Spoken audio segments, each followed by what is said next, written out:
Agora eu vou falar sobre minha experiência na disciplina de didática da matemática. Eu sempre imaginava que era uma disciplina bem sala de aula mesmo, que mostraria métodos, sabe, didáticos mesmo, em várias situações, como eu poderia dar aula da melhor forma para que o aluno aprendesse e que ele aprendesse de uma forma realmente sólida, sabe? Que fosse ajudar ele em alguma coisa da vida dele. E eu acho que a didática, minha expectativa era essa, que ia me ensinar a dar aula da melhor forma, mostrando todos os aspectos, desde o preparo da aula até na hora da aula mesmo, em sala de aula.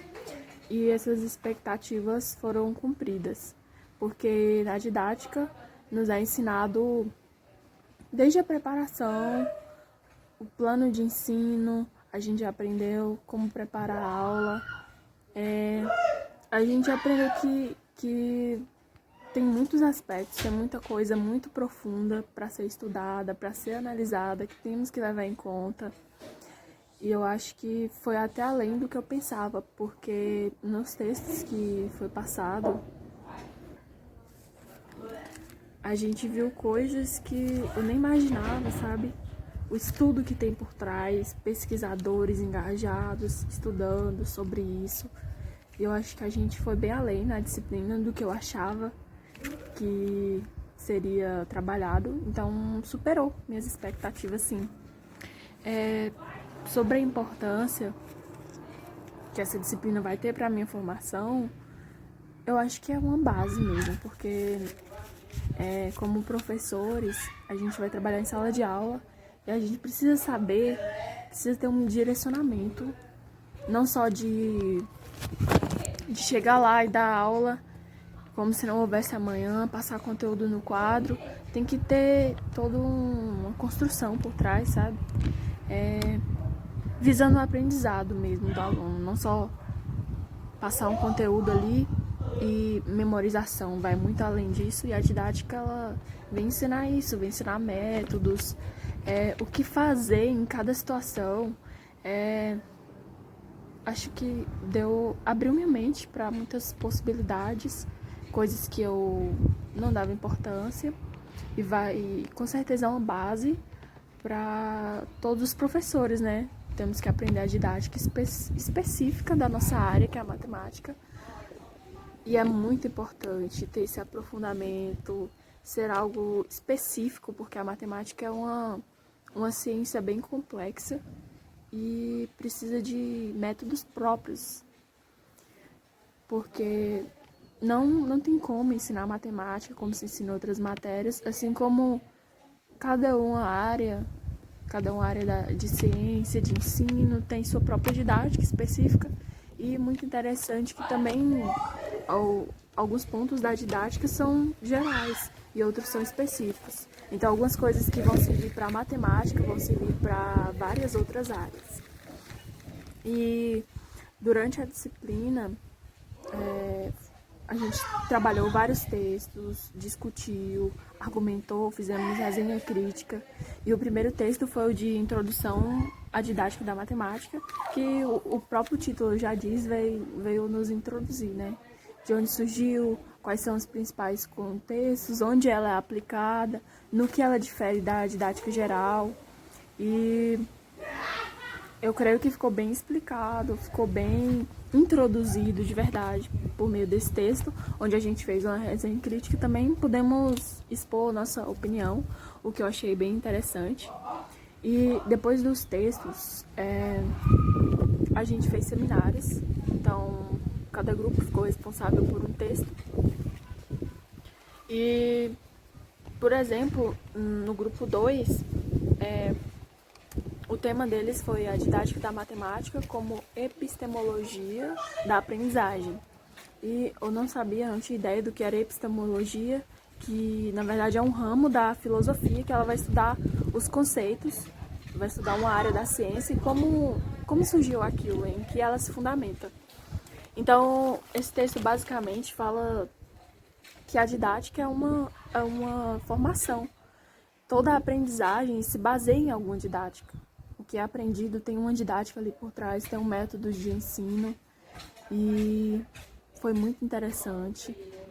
Realmente achei muito interessante o texto e eu acho que ele é importante porque a gente pensa a aprendizagem como algo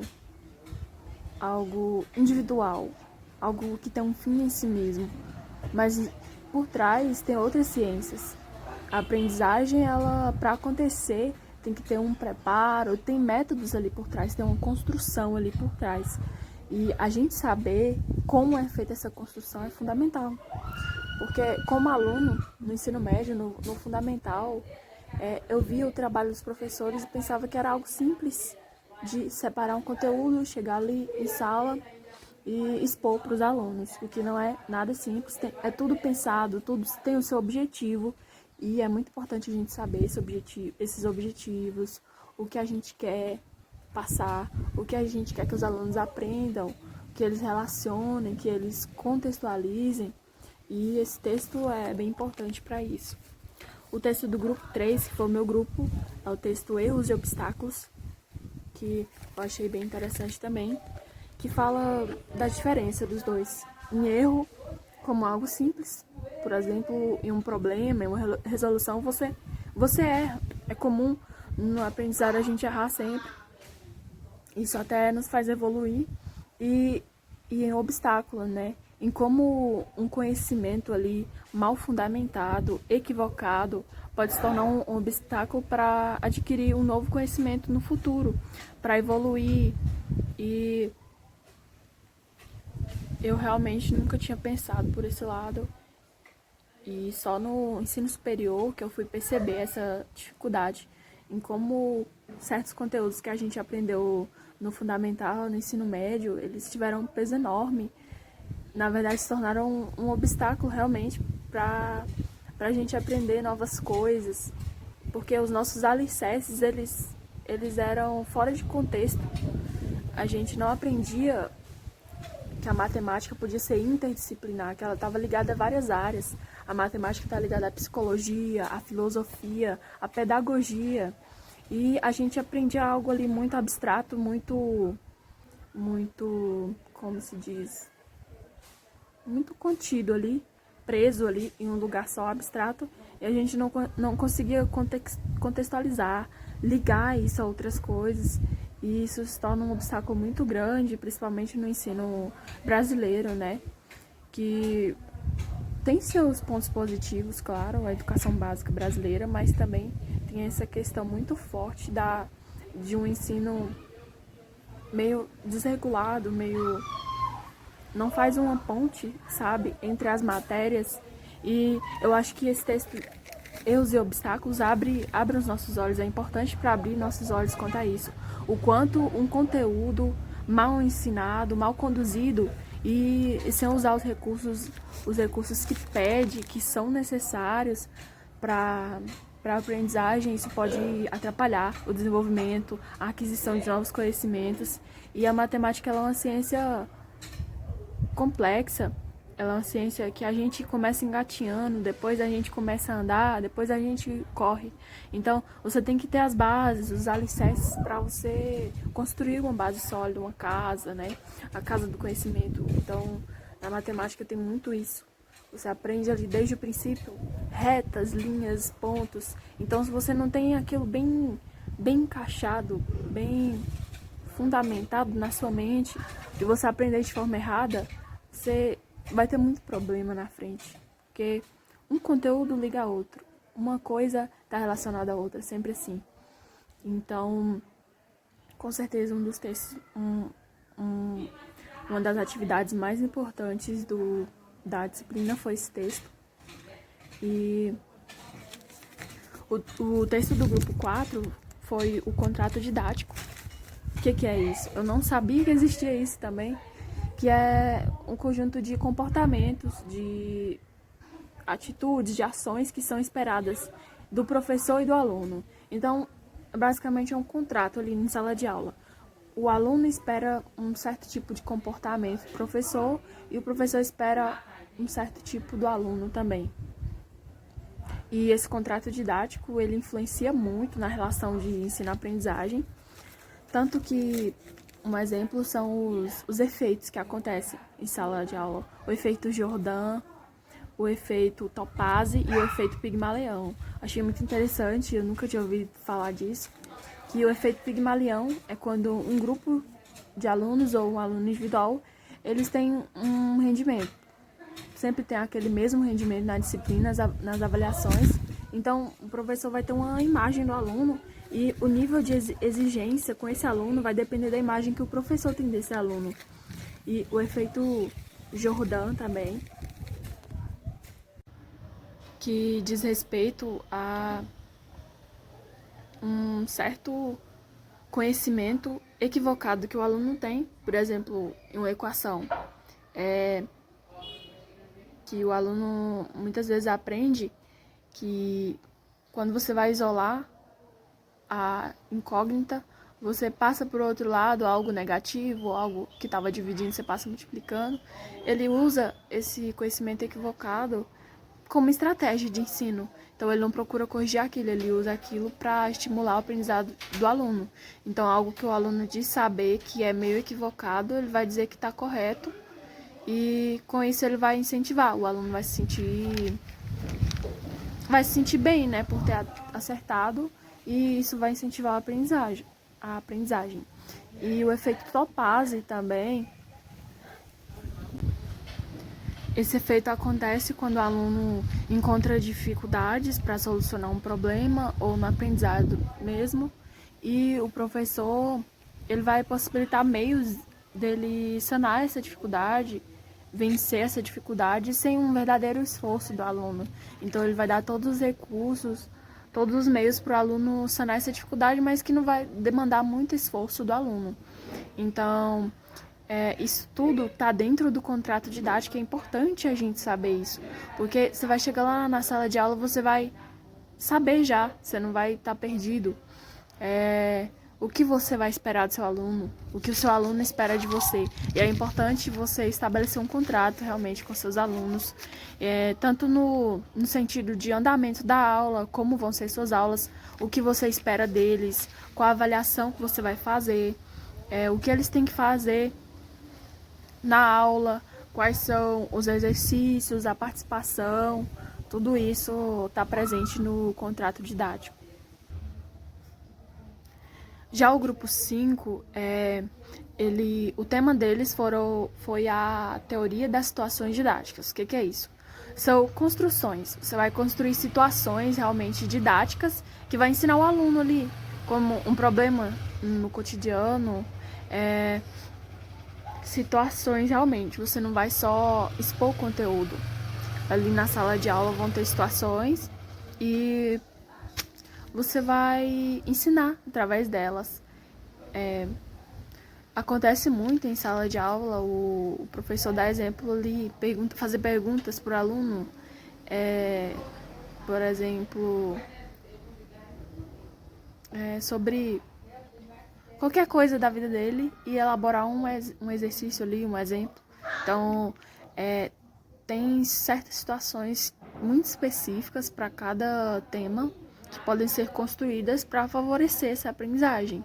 E ligado com isso, já no grupo 7, eles vão estudar a engenharia didática, que é o estudo por trás disso.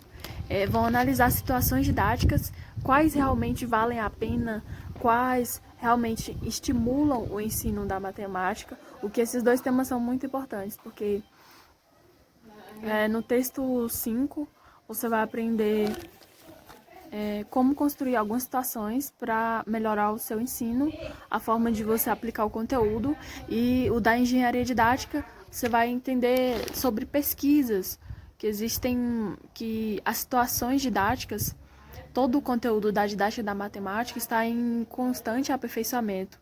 Então não é algo estático, é algo em constante movimento, em constante transformação e evolução. E a engenharia didática trata disso, de estudar, de fazer pesquisa sobre essas situações didáticas, o que é válido, o que não é válido, o que serve. E é algo realmente bem variável, porque o que serve para determinados alunos não serve para outros. Então, nessas pesquisas são realmente estudos de caso. Por exemplo, o pesquisador, ele vai em uma sala de aula, em uma escola, e vai fazer testes. Vai apresentar várias situações didáticas, vai fazer testes se aquilo realmente deu resultado ou não. E já no grupo 7, o tema é a transposição didática, que transposição remete a um termo de transformação também, que é como os conteúdos se articulam, como a didática se articula,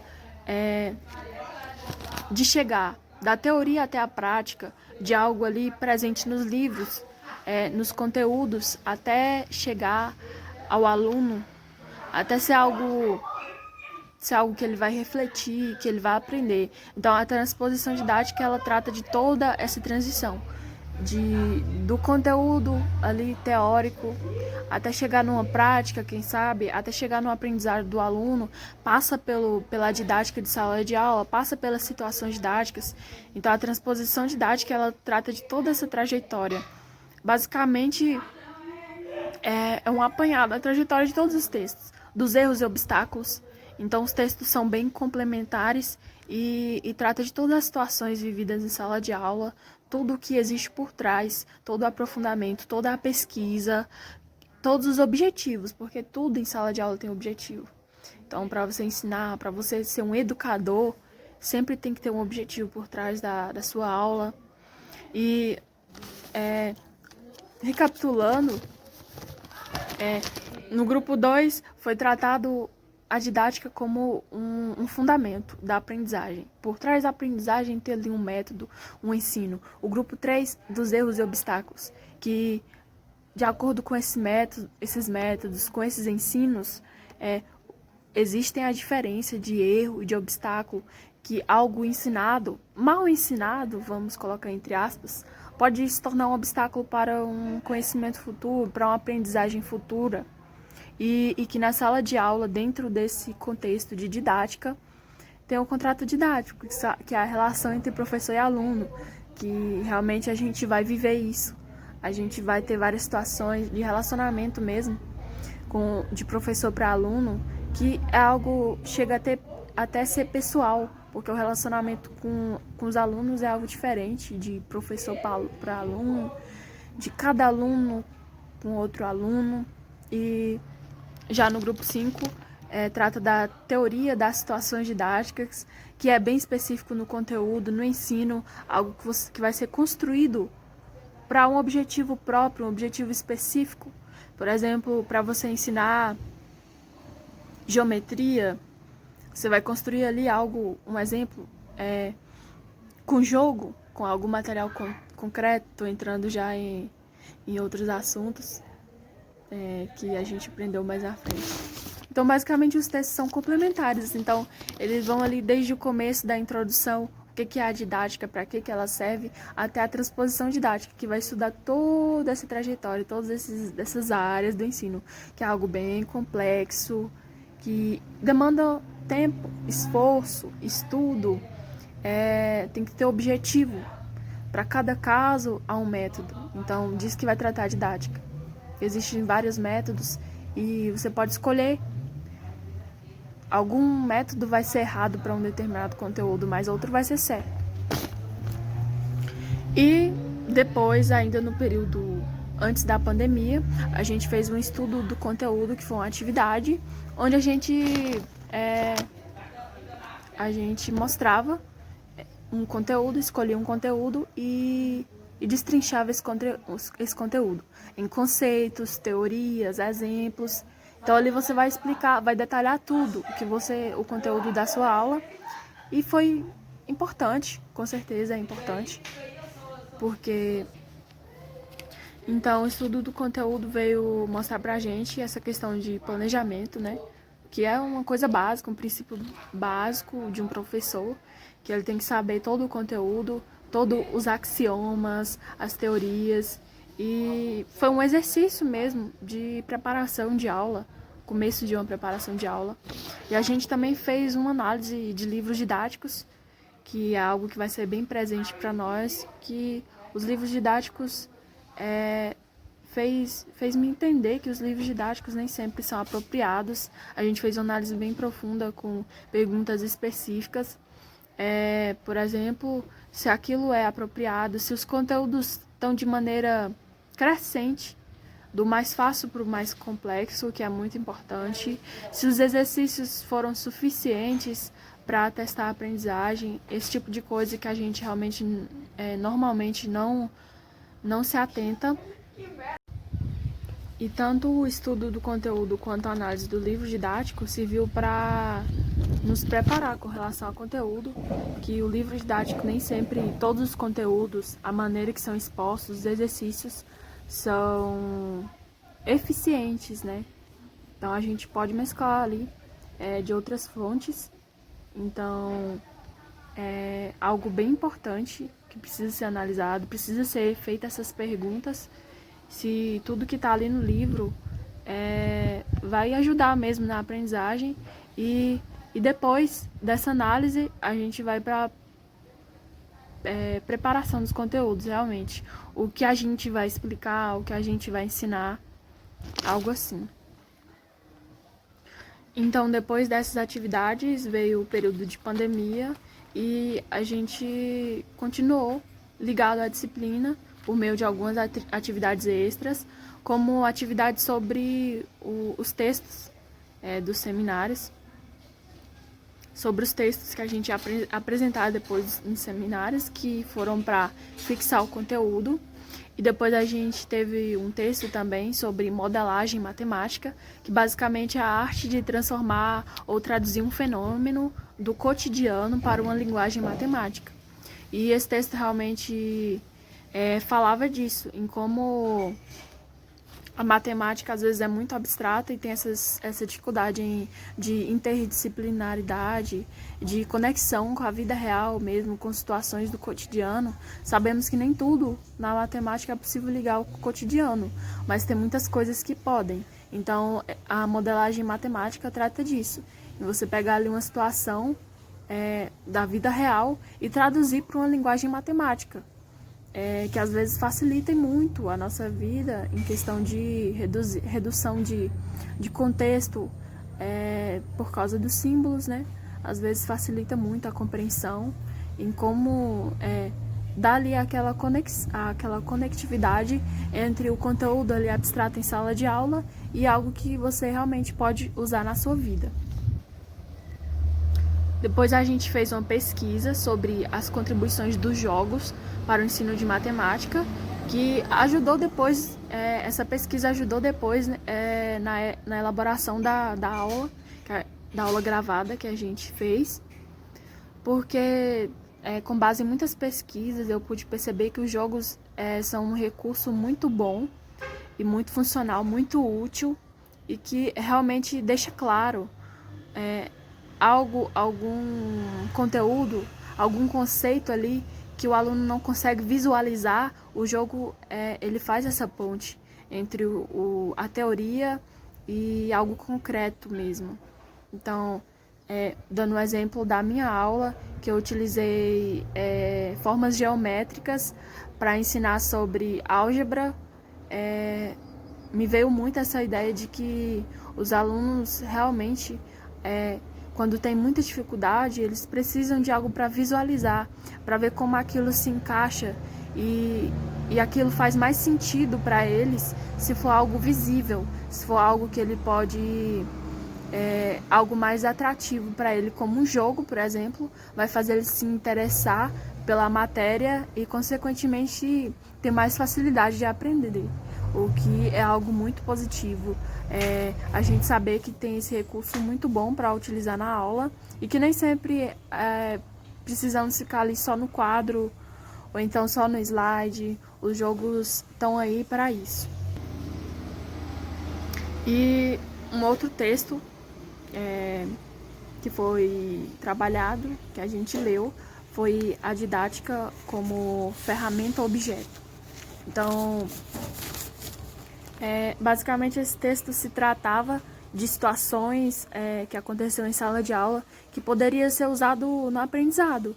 Então, conhecimentos antigos, vamos dizer assim, dos alunos, podem ser uma excelente forma de didática para novos conhecimentos. A história da matemática, por exemplo, o que que na sala de aula ali, naquela convivência, naquela relação pode ser usada como objeto e como ferramenta para o ensino da matemática. Então, às vezes, algo que acontece ali na sala de aula, vivências dos alunos, experiências dos alunos, pode ser usado também para a aprendizagem deles. Então, a bagagem que o aluno já tem, às vezes, é muito subestimada. Então, às vezes, alguns pesquisadores até dizem que o aluno não tem nada, não vem com nada, ele é uma forma vazia antes de aprender, antes de chegar na sala de aula, o que não é verdade, porque eles têm muitos conhecimentos, existem muitas formas de aprender, muitos outros lugares em que é possível aprender, não só no ambiente escolar. Só no ambiente escolar, tudo é mais esquematizado. Ele está ali, a função principal dele ali é para isso, para ensinar. Mas ensinar e aprender é possível ocorrer em qualquer lugar. Então, dá para usar muito a bagagem do aluno anterior para aprender novos conteúdos. E depois, já passando para aula prática mesmo, que a gente fez um plano de ensino, a gente teve acesso a um modelo, em que ali tinham os principais dados, até para organizar melhor a aula.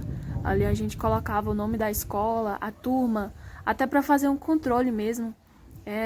Achei muito importante o plano de aula, com certeza, até como documento. Ali a gente coloca os objetivos, então vai ser um guia, vai ser uma direção para a sua aula. Você vai ter um objetivo geral, abrangente e objetivos específicos. Ali você vai colocar sua metodologia, de que forma você vai dar esse conteúdo, de que forma você vai aplicar exercícios, os recursos que você vai utilizar, vai colocar ali o conteúdo, todo o conteúdo, todas as atividades que você preparou. Então é um direcionamento, um guia mesmo, um plano de aula é essencial para a aula. Então ali você vai visualizar a sua aula. Não tem possibilidade nenhuma do professor chegar na sala de aula sem um plano de aula, sem um direcionamento. Então foi importante a gente enxergar a importância disso, que é fundamental. E os objetivos dentro do plano de aula, os objetivos acho que é uma parte fundamental e principal, que às vezes os professores, eu via na minha sala de aula, os professores não davam tanta importância. Tinham professores que nem tinham plano de aula com objetivos, eram mais com conteúdos. Então, o objetivo é interessante, importantíssimo, porque se você faz algo, você tem uma intenção por trás daquilo. E você, enxergando a sua intenção claramente, tem mais chance de sucesso, de você conseguir realizar aquele objetivo. E logo depois a gente estudou, construiu e analisou materiais concretos que a gente ia utilizar na nossa aula. E a gente preparou jogos. No meu caso, como eu já havia mencionado antes, formas geométricas que eu utilizei em EVA para ensinar álgebra. Então a gente estudou sobre aquilo. O meu material concreto veio de um TCC, a ideia que eu encontrei num TCC, o estudo em que a pessoa, basicamente, ela falou ali em como esse jogo seria importante na aprendizagem de álgebra. E eu me baseei em 2 TCCs e estudei sobre aquilo, e depois construí o material e as atividades. Depois foi aberto um espaço para a gente colocar as atividades, para a gente, um espaço da aula para a gente construir, reunir essas atividades. E depois de tudo isso, veio a aula didática gravada mesmo, que a gente coloca a mão na massa, a gente dá a aula, a gente se sente ali em sala de aula, que vai ser a nossa função como educador. Então, basicamente, eu aprendi com isso que os 3 pontos importantes da aula são o plano de aula, as atividades e algum material concreto, se for necessário, que nem sempre é necessário também. Então, são os 3 pilares de uma aula. E na aula didática gravada, eu pude perceber que vão surgir imprevistos, com certeza, mas você tem que ter uma base, um direcionamento. Então, fechou com chave de ouro a aula e a gente reuniu tudo que aprendemos nos textos anteriores, tudo que fizemos, todo esforço em construir um material concreto, em fazer um plano de aula. A gente usou todos os textos, todo o conhecimento que a gente adquiriu e para fazer uma aula. Então, é muito importante esse planejamento, esse estudo, conhecer o que tem por trás. Existem muitas pesquisas, existe toda uma ciência fundamentada por trás da profissão, e todos esses textos me fizeram enxergar isso, que é muito importante o planejamento e conhecer, se aprofundar, e que a didática da matemática está em constante evolução, sempre para auxiliar os professores nessa questão de ensino-aprendizagem.